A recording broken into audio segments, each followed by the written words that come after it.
자, 한 주간 동안 편안하셨습니까? 우리 인사 나누겠습니다. 주님의 교회 잘 세우십시다. 자, 오늘은 72페이지 한국교회 어디로 가는가? 한국교회 어디로 가는가?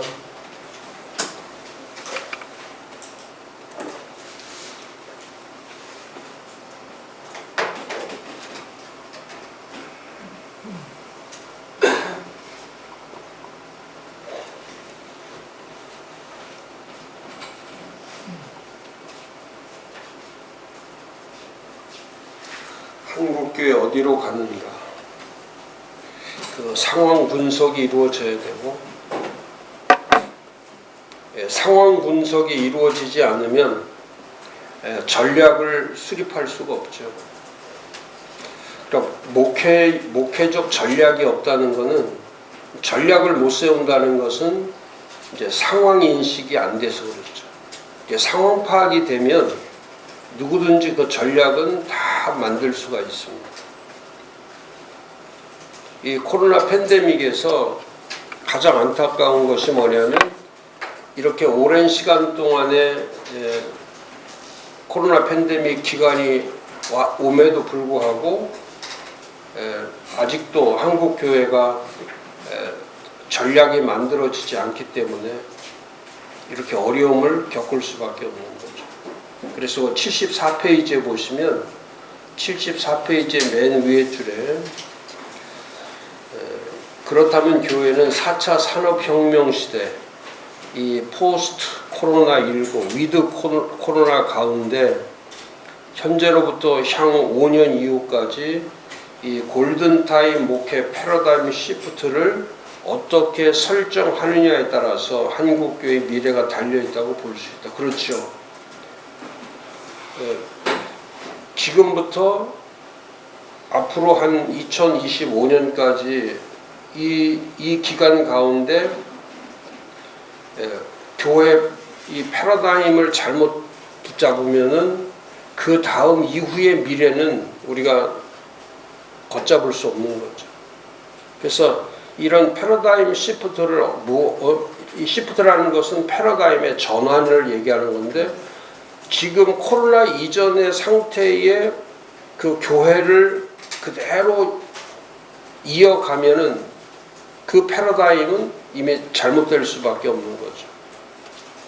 그래서 거기 세 번째 줄에 과연 한국교회는 이 포스트 코로나 시대를 극복하기 위한 새로운 변곡점 전략이 필요하고, 이 변곡점이라는 것은 다시 이렇게 세워지는 거, 그 리셋업하는 거, 그러니까 다시 설정이 되는 거죠. 다시 세워지는 거. 그래서 그런 이 변곡점의 전략이 필요하고, 좀 더 심도 있게 다루어야 될 것은 코로나19의 상황 분석을 토대로 현재 한국교회가 극복하고 미래로 나아가는 목회적 전략이 필요합니다. 그래서 저희들이 오늘 함께 나누는 이 상황 분석과 전략 수립에 대해서 이 10가지를 잘 스터디 하셔가지고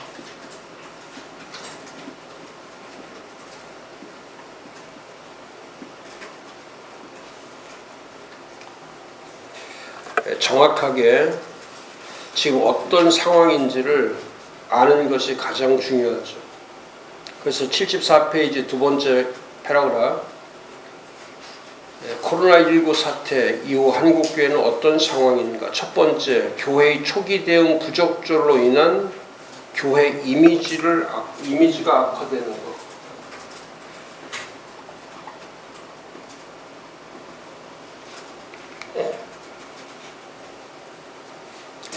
지난번에 제가 7가지 말씀드리면서 21개의 교회에 대해서 말씀했고, 오늘부터는 이 상황 분석과 전략을 통해서 제가 30가지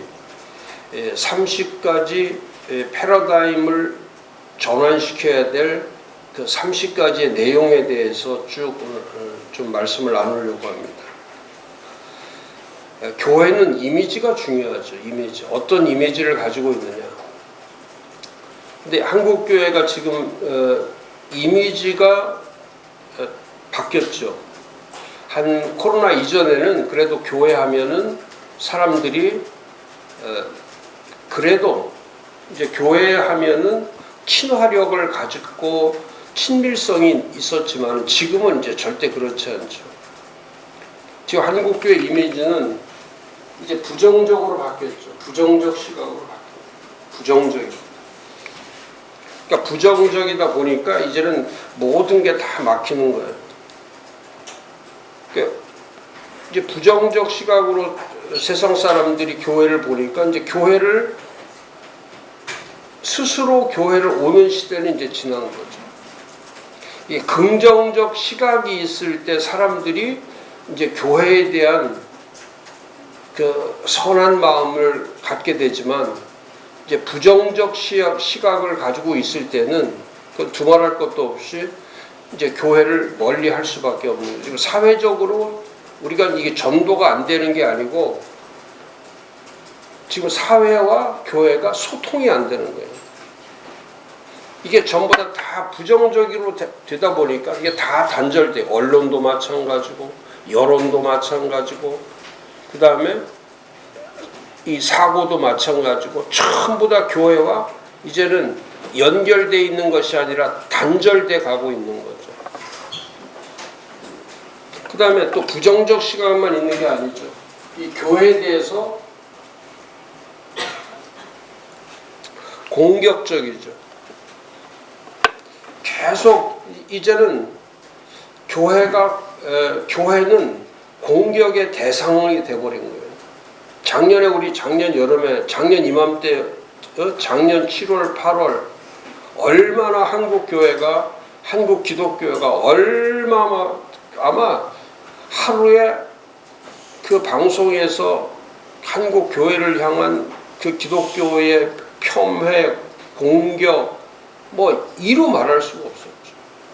거의 저는 그때 한국 교회는 초토화돼 버려. 한국 기독교는 초토화돼 버려.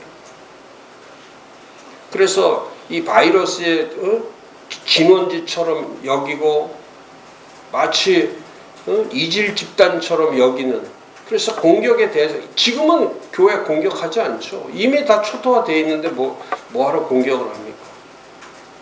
참 안타깝죠. 그럼 이렇게 공격적일 때 교회 이미지는 점점 나빠져요. 좋아질 수가 없는 거예요. 지금 전도를 못하는 것보다 더 가슴 아픈 거는 교회와 소통을 하려고 하지 않는 게 가슴 아파요. 그리고 우리 기독교 단체에서는 지금 기독교 단체가 하나로 만들어져서 무엇을 거기 초기 대응부터 시작해서 지금까지 이런 프로세스들을 보면은 이 중간에 브리지 역할을 하는 사람들이 없고 그런 기관들이 없기 때문에 이제는 기독교는 마치 소외된 그런 집단처럼 취급이 돼버린 거죠.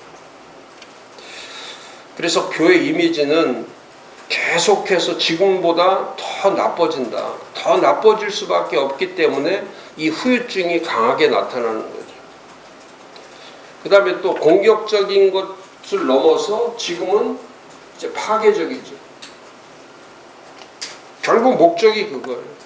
제가 반달리즘 말씀드릴 때 늘 했던 것처럼 이 파괴주의는 지금은 사람들의 사고 자체가 하나님을 부정하고 교회를 부정하고 또 더 나아가서 하나님이 없는 세상을 만들고 싶어하는 것이 그들의 본성이 그렇게 되어 있는 거죠. 그래서 점점 우리는 목회 환경이나 목회적 영향력 자체가 이렇게 긍정적이지 않고 부정적이고 또 사람들이 교회에 대해서 친밀성을 갖는 것이 아니라 자꾸 이제 공격적이고 심지어는 마지막에는 교회는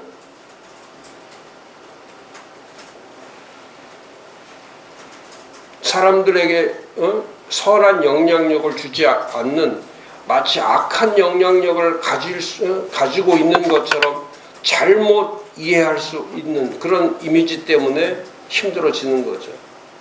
그래서 저는 지금도 작년 1월 달에 제가 이 코로나가 왔을 때에 먼저 초기 대응을 잘못해서 선택을 잘못해버리면 그 다음부터는 이거는 회복되지 않는다. 지금도 마찬가지예요. 지금도 아직도 뭐 20% 30% 여기서 그냥 머물고 있지. 이대로 가다가 만약에 한 번 더 진짜 이제 여기서 만약에 변이가 한 번 쓸고 가면 이제는 그 다음부터는 이제 절망으로 갈 수밖에 없는 거죠. 그래서 지금은 국민들 전체가 그런 거잖아요. 국민 전체들이 긴장하지 않고는 여기서 풀어져 있으면 한국 기독교는 더 말할 것도 없고, 그러니까 지금은 진짜 더 기도해야 되고, 지금은 더 긴장해야 되고, 지금은 더 교회들이 영적 무장을 하지 않으면 이 위기를 극복해 나갈 수가 없는 거죠. 그래서 이 부정적이고 공격적이고 파괴적인 그런 이미지를 바꾸기 위해서 교회는 행위가 중요한 게 아니에요. 이 행위보다 중요한 게 가치입니다. 가치. 근데 이 가치, 행위는 일을 얘기하는 거고 가치는 존재를 말하는 거예요.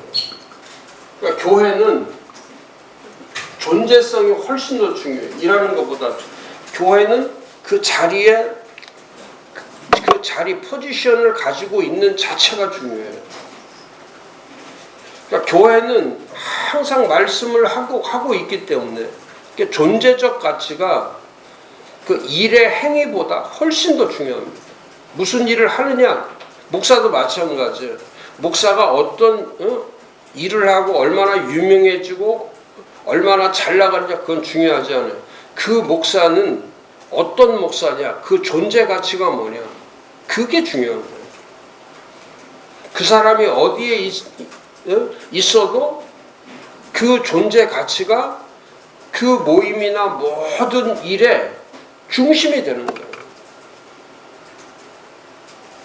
근데 지금 우리 목사님들이랑 한국교회가 자꾸 중심에서 변두리로 지금 누가 목사를 인정합니까? 지금 한국교회를 누가 인정해요? 자꾸 변두리로 밀려가는 것이 뭐냐면 이 존재적 가치를 상실하는 거예요. 그러니까 있으나 마나한 교회가 돼버리는 거예요. 꼭 있어야 된다고 사람들이 인식해야 되는데 지금 있으나 마나. 교회가 있으면 뭐하냐? 교회마저도 세상과 똑같은데. 그러니까 교회도 지금 아무리 우리가 선한 영향력을 준다고 외쳐도 사람들이 인정하지를 않잖아요. 교회에서 전해지는 메시지들이 그 세상까지 전달이 되지 않잖아요. 목사가 아무리 말을 해도 듣는 사람이 없단 말이죠.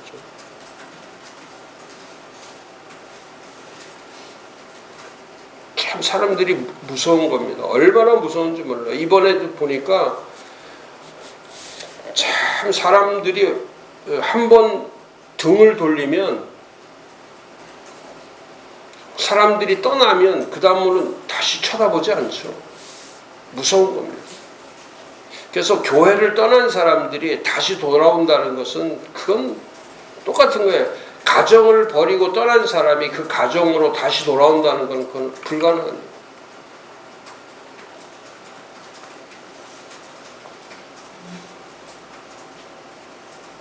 이런 이미지를 악화시킨 거는 우리 스스로 한 거예요. 우리 스스로가 이 존재적 가치를 상실하고 그동안 뭐 일 열심히 하고 성장시키고 뭐 부흥시키고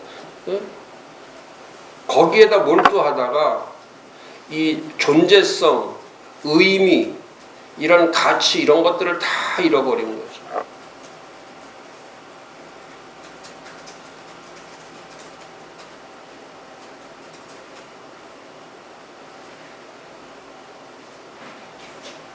참 제가 안타까운 게 겁니다. 지금 작년에는 조금 그래도 제가 외부에 나가서 말씀 이렇게 목사님들 모임에 가서 온라인이라도 강의를 했는데 지금 완전히 모든 게 다 목사들 모임, 교회 할 것 없이 아무것도 되는 데가 없으니까 그냥 교단들은 자기 교단 안에서 그냥 뭐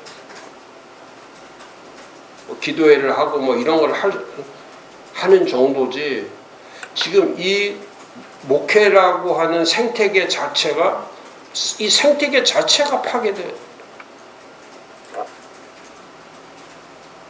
그러므로 제가 진짜 감사한 거는 금요 클래스가 살아있는 게 저는 감사해요. 이렇게 목요 클래스는 이렇게 목사님들이 이렇게 줄어들고 있지만 금요 클래스는 계속 늘어나고 있어요. 그러니까 분위기가 완전히 달라요. 월요 클래스, 화요 클래스, 목요 클래스보다 금요 클래스는 저도 활력이 훨씬 더 배가가 되고 어제 하루 만에 등록이 21명이 등록해서 어제 하루.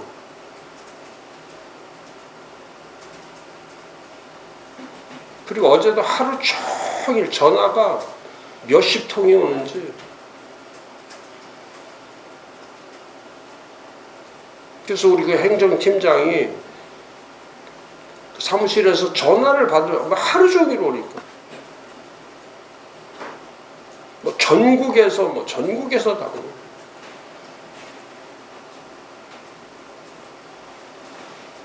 그래서 하나님이 인도하시는 것이 이렇게 교회들이 전부 다 이렇게 절망적으로 가는 것뿐 그게 하나님의 뜻이 아니라는 거예요. 저는 지금도 병들고 죽어가는 교회가 있지만 지금도 하나님께서 살리려고 하는 그런 교회들이 있는 거예요.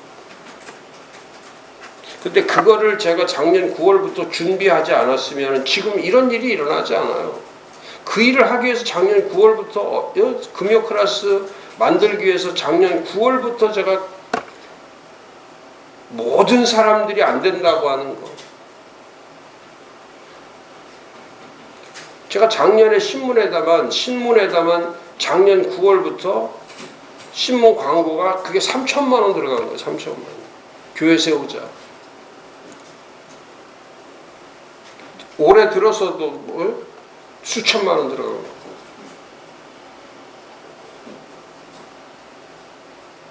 이 이미지를 바꾸지 않고는 사람들이 한국교회에 관심을 가질 이유가 하나도 없죠. 저는 확실한 게 있어요.